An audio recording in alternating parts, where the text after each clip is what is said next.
All right, we're going to turn back now to the riots in Los Angeles. Police are trying to push back rioters as they throw bottles at officers. Law enforcement was forced to use tear gas to protect themselves against these protesters.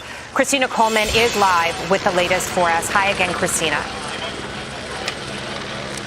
Yeah, they were throwing bottles, rocks, concrete, boulders, commercial-grade fireworks, and you could see officers, they still have a protective line here to try and stop the crowd from going any further. We've come to a point where you see these vehicles here. You can see cars who have been driving down along this way here in downtown LA. I imagine there's some confusion because this curfew, it goes into effect in about a half hour, and you still have a lot of people down here, and different points are closed off. Again, as police, law enforcement, sheriff's deputies, as they do the best that they can to try to prevent any further violence. Again, since last Saturday, there have been more than 500 arrests related to protest activity, most of them for failure to disperse. But you did have the violence. There again, you could see law enforcement. So they continue to shift, they continue to move because it's a very fluid situation out here. Every now and then you have people just tossing, hurling objects at them.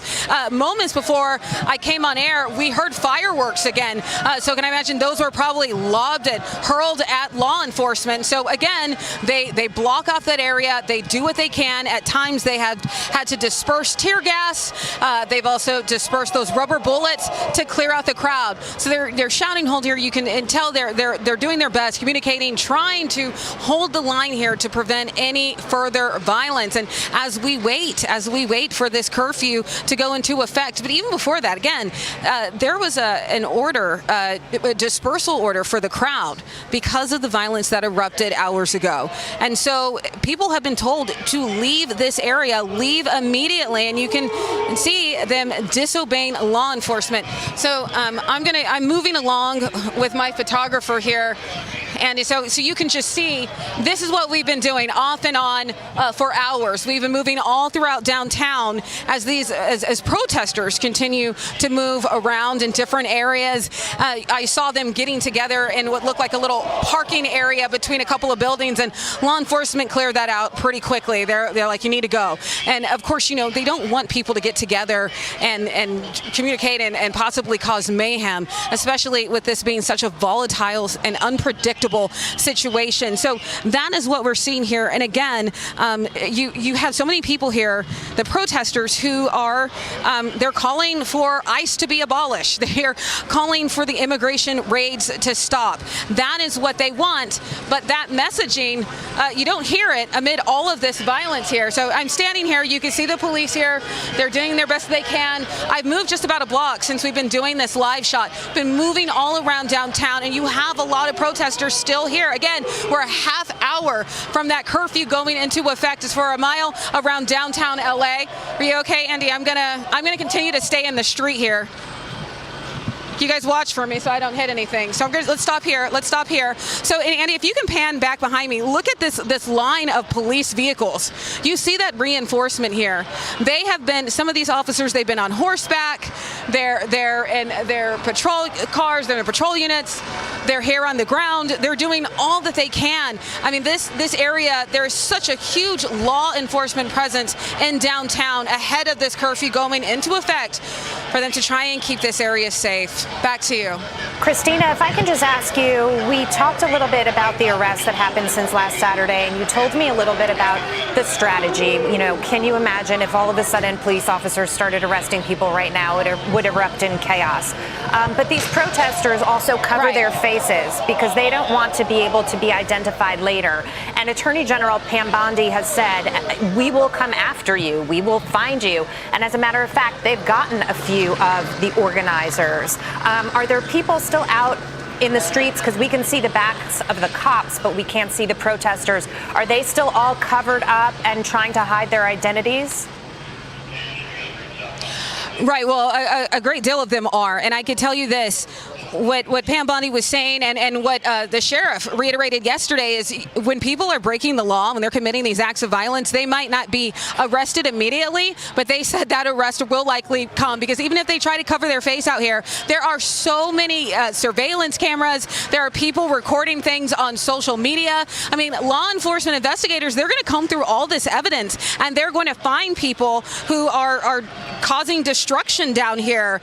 Right now, LAPD Central Division, they just put on X a message. They said to our downtown LA businesses and residents, please report any criminal activity to LAPD Central Division. Any damage or vandalism should be safely documented. So they're calling on the local business partners out here. They're calling on people who have access to surveillance cameras to turn all that evidence in because they're going to comb through it and they're going to look for the people who have been lobbing, concrete and boulders, rocks, commercial grade fireworks at law enforcement. They say those perpetrators will be arrested and prosecuted and face the fullest extent of the law. And back to you. That'll be very interesting, Christina, to see how that plays out. I specifically was looking at that tweet from the LAPD Central Division, and we're now 25 minutes from that curfew kicking in. And with the protesters on the march, we don't know for sure what will happen, but it is likely that things will escalate. And the businesses, the impact on downtown LA businesses has been pretty significant, it seems, from vandalism all the way to, in some cases, looting.